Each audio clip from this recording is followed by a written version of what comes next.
Now, from the players who have made an impact on the pitch to the players hoping to do the same online, fans of video games in Guernsey have flocked to the island's Digital Greenhouse to take part in a global event this weekend.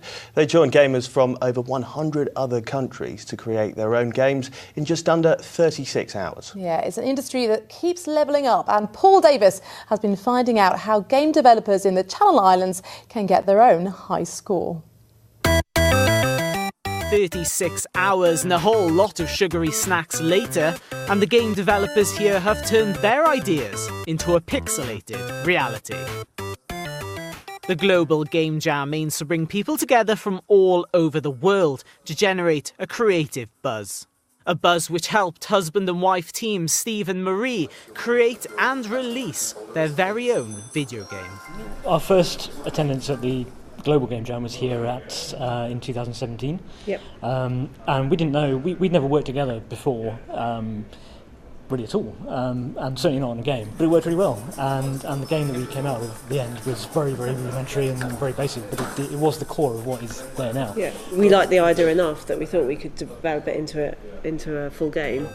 In 2018, the video game industry contributed nearly £3.9 billion to the UK economy.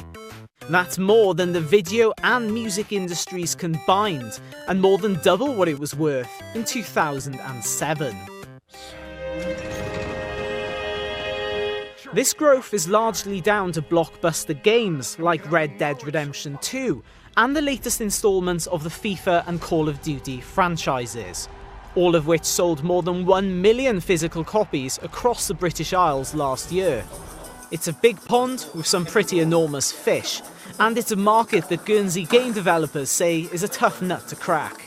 It's very hard to break into. I mean, it's incredibly easy to create something and push it out into the world so people can access it, download it, play it.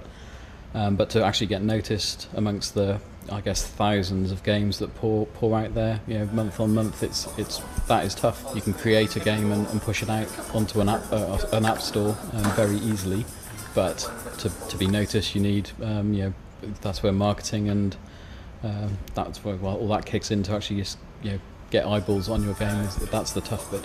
And while you're waiting for the gold coins to roll in, it's all about enjoying the process.